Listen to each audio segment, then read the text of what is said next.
So you were at Orbitz for 4 years.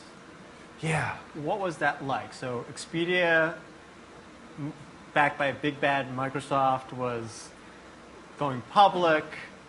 They just given the finger to the airlines. The airlines wanted to go back. What was it like being? It's not really a classical startup in the sense you had really deep pocket investors, but what was it like to join that type of environment? It wasn't a classical startup in the sense that we raised $200 million like that because the airlines at that point in time were making money. It's been a long time since they've been able to do that. But the other wrinkle was we dropped press releases announcing that we were going to launch before we had written a single line of code. So we said, hey, guess what? We're going to launch this new website. It's going to be called Orbitz. We're going to launch it in 6 months. And no one on the team was an engineer. No one on the team knew how to process credit cards. No one on the team knew how to take a customer service call. We were all just ex-consultants. So it was a wild ride. So the one thing I've learned from KAYAK versus Orbitz is that at Orbitz we didn't know what we were doing, but we had the benefit of knowing a bit more than our financiers, which is important. And we also had the benefit of having competitors who didn't know anything either. So that's not so true these days.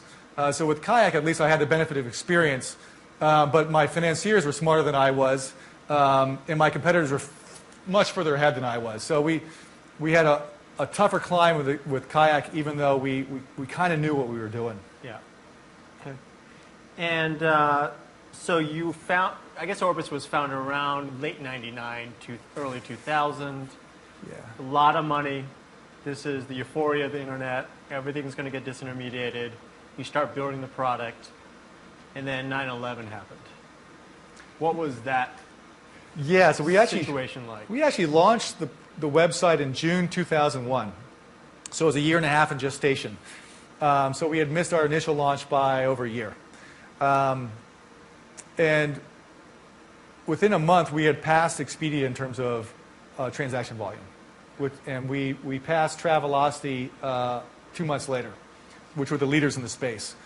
And then 9/11 happened. And I remember our offices were right across from the Sears Tower in Chicago. So I remember being in my office when the planes hit in New York and they evacuated our building. And I actually locked my door to stay in because I'd been traveling a lot. But the next day, we had a meeting in the office, and Jeff Katz, our CEO, said, we've got to fire 25% of our staff.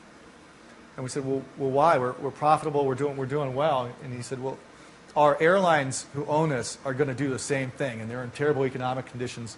So we just have to bite the bullet and do that. So the next week, we brought our team members in every department, we fired 25% of our people.